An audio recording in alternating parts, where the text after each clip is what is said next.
Hello കുട്ടീസ്, welcome back to Xylem learning. It's me Anuratna, നിങ്ങളുടെ സ്വന്തം അനു മിസ് ആണ്. ഓക്കെ, അപ്പം നമ്മളുടെ മെയിൻ എക്സാമിലേക്കാണ് ഇനി നമ്മൾ എല്ലാ കാര്യങ്ങളും പ്രിപ്പയർ ചെയ്ത് വെക്കേണ്ടത് അല്ലേ. ഓക്കെ, അപ്പം അതിന് വേണ്ടിയിട്ട് ഒരുപാട് കാര്യങ്ങൾ റിവിഷനൊക്കെ തുടങ്ങിയിട്ടുണ്ട്. എൻ്റെ കുട്ടിക്ക് വേണ്ടിയിട്ട് ഇതാ നമ്മളുടെ ഏറ്റവും ഇമ്പോർട്ടൻ്റ് ആയിട്ടുള്ള ഒരു ചാപ്റ്റർ തന്നെയാണ്. ഫസ്റ്റിലേക്കുള്ള ചാപ്റ്റർ ആണെങ്കിലും ഈ ഒരു ചാപ്റ്ററിൽ നിന്ന് കുറേ കാര്യങ്ങൾ നിങ്ങൾക്ക് എവിടെയെങ്കിലും ഡൗട്ട് ഉണ്ടെങ്കിൽ അതിന് ഉണ്ടാവാൻ പാടില്ല. ഓക്കെ, അങ്ങനെയാണെങ്കിൽ ഡിവിഷനും അതേപോലെ തന്നെ മൾട്ടിപ്ലിക്കേഷനും ഈ ഒരു ചാപ്റ്റർ ബേസ് നമുക്ക് ഒരുപാട് ചോദ്യങ്ങൾ വരാൻ ചാൻസ് ഉണ്ട്. ഓക്കെ, അങ്ങനെയാണെങ്കിൽ അതുമായിട്ട് ബന്ധപ്പെട്ടിട്ടുള്ള ഇമ്പോർട്ടൻറ്റ് ചോദ്യമാണ്. ടെക്സ്റ്റ് ബുക്കിൽ തന്നെയുള്ള കാര്യമാണ്. പക്ഷേ എന്ത് ചെയ്യണം, ഇതൊന്നും നിങ്ങൾ പ്രാക്ടീസ് ചെയ്യേണ്ടത് അത്യാവശ്യമായിട്ടുള്ള കാര്യമാണ്.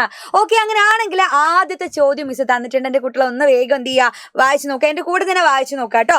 എന്താണ്, 4 പേർ ചേർന്ന് നടത്തിയ ഒരു യാത്രയിൽ 856 രൂപ ചിലവായി.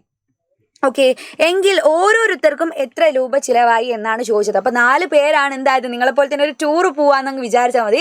നിങ്ങൾ 4 ഫ്രണ്ട്സൊക്കെ ഉണ്ടാവില്ല, ഒരുമിച്ച് കട്ടക്കി നിൽക്കുന്ന ഫ്രണ്ട്സ്. അവർ നിങ്ങൾ ഒരുമിച്ച് ടൂർ പോവാണ്. അപ്പോൾ ടൂർ പോകുമ്പോൾ നിങ്ങൾക്ക് വേണ്ടി ചിലവായ പൈസയാണ് 856 രൂപ. അപ്പോൾ ഒരാൾക്ക് എത്രയായിരിക്കും ചിലവായത് എന്നാണല്ലേ നമുക്ക് കണ്ടുപിടിക്കേണ്ടത്.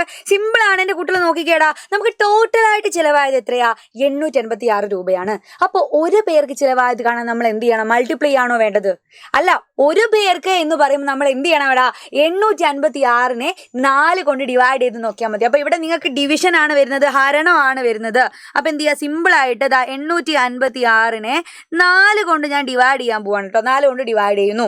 അപ്പോൾ നോക്കിക്കേടാ, എത്രയാണ് നമ്മൾ ആദ്യം തന്നെ സ്വീകരിക്കുമ്പോൾ 8 8 4 പോവോ നോക്കണം. 8 4 പോവല്ലോ, സുഖമായിട്ട് പോകും. 8 4 2 തവണ പോകും. 2 4 8 ആണ്. അപ്പം എത്ര പേരുടെ 0 എന്ന് വരും.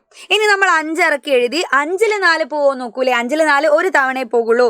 1 4 4 ആണ്. അപ്പം കുറച്ച് കഴിഞ്ഞാൽ 1 എന്ന് വരും. ഇനി ഇതാ ബാക്കിയുള്ള 6 ഇല്ലേടാ, അത് ഞാൻ ഇറക്കി എഴുതാണ്. അപ്പം 6 ഇറക്കി എഴുതാൽ 16 ആയില്ലേ. എൻ്റെ കുട്ടികളെ നോക്കിയാൽ 16 4 എത്ര തവണ പോകും, 4 തവണ പോകും. 4 4 ആണ് 16. അപ്പം ഇതാ 4 തവണ പോയി. 4 4 16 ആണ്. റിമൈൻഡർ ശിഷ്ടം എന്തായിട്ട് കിട്ടി, 0 ആയിട്ട് കിട്ടിയെങ്കിൽ നമുക്കത് പൂർണ്ണമായിട്ട് ഡിവൈഡ് ചെയ്യാൻ പറ്റി എന്ന് പഠിച്ചു അല്ലേ. അപ്പൊ നോക്കിക്കേ, എത്രയാണ് കിട്ടിയത്, ഒരാൾക്ക് ചെലവായ പൈസ അല്ലെ. ഒരാൾ 1 പേഴ്സൺ എത്ര വേണം, 1 പേഴ്സൺ ഒരാൾക്ക് ചിലവായത് എത്ര രൂപയാ, 214 അല്ല 14 അല്ലെ, 214 രൂപ ചിലവായി. ഇത്രയും സിമ്പിൾ ആയിട്ട് എന്ത് ചെയ്യാം, കണ്ടുപിടിക്കാൻ പറ്റുന്ന കാര്യമാണ്. പക്ഷെ ക്വസ്റ്റ്യൻ വായിച്ചിട്ട് അവിടെ മൾട്ടിപ്ലിക്കേഷൻ ആണോ അല്ലെങ്കിൽ ഡിവിഷൻ ആണോ എന്ന് നിങ്ങൾ എന്ത് ചെയ്യണം, സെലക്ട് ചെയ്യണം. അപ്പൊ ഇതേപോലെ തന്നെയാണ് അടുത്ത ചോദ്യം, പക്ഷേ ചെറിയൊരു വ്യത്യാസമുണ്ട് നിങ്ങൾക്ക് ചെയ്യാൻ വേണ്ടിയിട്ട്. അപ്പൊ ക്വസ്റ്റ്യൻ ഒന്ന് വേഗം വായിച്ചു നോക്കിക്കേടാ. ഒരു UP സ്കൂളിലേക്ക് ഒരേ വിലയുള്ള 6 ക്ലോക്കുകൾ വാങ്ങിയിട്ടുണ്ട് അല്ലെ. അപ്പൊ നിങ്ങളെ പോലെ നിങ്ങൾക്കുള്ള ഒരു UP സ്കൂൾ ആയിരിക്കില്ലേ പഠിക്കുന്ന. അപ്പൊ UP സ്കൂൾ, നിങ്ങളെ സ്കൂൾ ഒരേ വിലയുള്ള 6 ക്ലോക്കുകൾ വാങ്ങിയിട്ടുണ്ട്. അപ്പൊ 6 ഒരേ വിലയാണെന്നുള്ളത് മനസ്സിലാക്കുക. അപ്പൊ അവർക്കില്ലേ, നിങ്ങളെ സാറുമാർക്ക് എത്ര രൂപ ചെലവായിടാ, ആകെ 924 രൂപ ചിലവായിട്ടുണ്ട്. ഓക്കെ, അപ്പൊ എന്താ, ഇനി ഇതേ വിലയിലുള്ള 7 ക്ലോക്കുകൾ വാങ്ങാൻ എത്ര രൂപ കൂടെ വേണ്ടി വരും എന്നാണ് ചോദ്യം. അപ്പൊ നമ്മൾ ശ്രദ്ധിക്കണം, നമ്മൾ 6 ക്ലോക്കാണ് വാങ്ങിയത്. ഈ 6 എന്താണ്, സെയിം ആയിട്ടുള്ള റേറ്റ് ആണ്, എല്ലാം ഒരേ വിലയുടെ ക്ലോക്കുകളാണ്. അപ്പൊ അത് വാങ്ങിയപ്പോൾ ആകെ എത്ര ചിലവായി, 924 രൂപ ചിലവായിട്ടുണ്ട്. അങ്ങനെയാണെങ്കിൽ ഒരു ക്ലോക്കിന്റെ വില നമുക്ക് കണ്ടുപിടിച്ചൂടെ. എങ്ങനെ കണ്ടുപിടിക്കുക, നേരത്തെ പോലെ തന്നെ നമ്മൾ എന്ത് ചെയ്യണം, ഡിവൈഡ് ചെയ്ത് നോക്കണം. ഒന്നിന്റെ വില കാണാൻ നമ്മൾ എപ്പോഴും ഡിവൈഡ് ചെയ്ത് നോക്കണം അല്ലെ.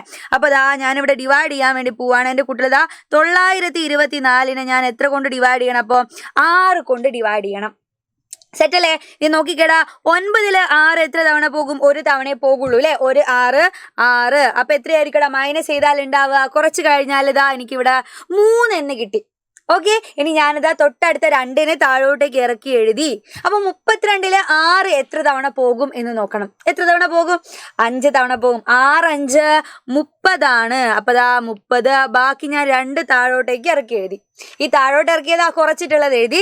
ഇനി ഇതാ ഇവിടെ ഈ 4 കൂടെ അല്ലേ, ഈ 4നെയും കൂടെ ഞാൻ എങ്ങോട്ട് എഴുതണം, താഴോട്ടേക്ക് ഇറക്കി എഴുതണം.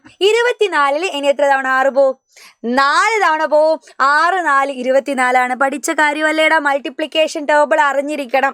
ഓക്കെ, അപ്പം 6 4 24 എനിക്ക് എത്ര വന്നു, ശിഷ്ടമായിട്ട് റിമൈൻഡർ ആയിട്ട് എനിക്ക് 0 വന്നു. അപ്പൊ ആൻസർ കിട്ടി, ഒരു ക്ലോക്കിന് 154 രൂപയാണ്. പക്ഷെ ചോദ്യം കഴിഞ്ഞില്ല, അതാണ് പറയുന്നത്. ചോദ്യം അവിടെ നിർത്തി എന്ന് വിചാരിച്ച് നമ്മൾ ആൻസർ അവിടെ നിർത്തും. പക്ഷെ ചോദ്യം എന്താ, ഇതേപോലത്തെ 7 ക്ലോക്കുകൾ അല്ലെ, 7 എണ്ണല്ലായിരുന്നു നമ്മളോട് പറഞ്ഞത്. ഇനി ഇതേപോലത്തെ 7 ക്ലോക്കുകൾ വാങ്ങണമെങ്കിൽ എത്ര രൂപ കൂടെ അവർക്ക് ചിലവാകും എന്നാ. നമ്മൾ എന്താക്കിയാൽ മതി? 154-നെ 7 കൊണ്ട് ഇനി മൾട്ടിപ്ലൈ ചെയ്ത് നോക്കിയാൽ മതി. സെറ്റായിട്ട് എൻ്റെ കുട്ടികൾ എന്ത് ചെയ്യുക? 154-നെ 7 കൊണ്ട് മൾട്ടിപ്ലൈ ചെയ്ത് നോക്കുക, ഗുണിച്ച് നോക്കുക. റെഡി അല്ലേ? അപ്പൊ നോക്കിയേ, 7 4 28, ബാക്കി 2 വരും അല്ലേ? 7 5 35, ആ 2 കൂടെ ആഡ് ചെയ്താൽ എത്ര വരും? 37, ബാക്കി 3 വരും. ഓക്കെ, ഒരു 7 7ഉം ആ 3ഉം കൂടെ ആഡ് ചെയ്താൽ എത്ര വരും? 10 അല്ലേ? 10 വരും. അപ്പൊ 10 എന്ന് കിട്ടി. 1078 എന്ന് കിട്ടിയിട്ടുണ്ട്. അപ്പൊ ആകെ ഇനി 7 ക്ലോക്ക് ഇനി എക്സ്ട്രാ വാങ്ങണമെങ്കിൽ അവർ എത്ര രൂപ കൂടെ ചെലവാക്കണം? 1078 രൂപ കൂടെ ചെലവാക്കണം. അപ്പൊ ഈ രീതിയിൽ അത് ഡിവൈഡ് ചെയ്യാനും മൾട്ടിപ്ലൈ ചെയ്യാനും കൂടെ ഒരുമിച്ചുള്ള ഒരു ചോദ്യമാണ് നിങ്ങളിപ്പോൾ ചെയ്തത്. അപ്പൊ 2 രീതിയിൽ വരുന്ന ചോദ്യമുണ്ട്. നേരത്തെ നമ്മൾ ഡിവിഷൻ മാത്രമായിരുന്നു, പക്ഷെ ഇവിടെ ഡിവിഷനും മൾട്ടിപ്ലിക്കേഷനും ഒരുമിച്ചുള്ള ചോദ്യമാണ്. അപ്പൊ അടുത്ത ഒരു ചോദ്യം മിസ് നിങ്ങൾക്ക് വേണ്ടിയിട്ട് തരാം. എൻ്റെ കുട്ടികൾ എന്ത് ചെയ്യുക? കുറച്ച് വേഗം വായിച്ച് നോക്കിയിട്ട് ഓടി വന്ന് നമ്മളെ കമന്റ് ബോക്സിൽ ആൻസർ പറയണം. ചെറിയ സമയം കൊണ്ട് ചെയ്യാൻ പറ്റുന്ന ചോദ്യമാണ്, സിമ്പിളായിട്ട് ചെയ്യാൻ പറ്റുന്ന കാര്യമാണ്. എന്ത് ചെയ്യണം? ഇത് നിങ്ങളെ മെയിൻ എക്സാമിലേക്ക് കൂടെ വിലയിരുത്തിക്കൊണ്ട് എൻ്റെ മക്കൾ എന്ത് ചെയ്യുക? ഇത് വേഗം ആൻസർ പറയുക. അപ്പോൾ ആദ്യം ആരാണ് ആൻസർ പറയുക എന്നുള്ളത് മിസ് നോക്കും. അപ്പോൾ ഈ ഒരു ചാപ്റ്ററുമായിട്ട് ബന്ധപ്പെട്ട് എവിടെയെങ്കിലും സംശയം ഉണ്ടെങ്കിൽ എൻ്റെ മക്കൾക്ക് കമൻറ്റ് ബോക്സിൽ പറയാം. അങ്ങനെയാണെങ്കിൽ ആ ഒരു സംശയത്തിൻ്റെ ഡൗട്ടിൻ്റെ ക്ലിയറിംഗ് സെക്ഷനുമായിട്ട് ഞാൻ അടുത്തൊരു ക്ലാസ്സിൽ വരുന്നതായിരിക്കും. അതുവരെ ബൈ ബൈ.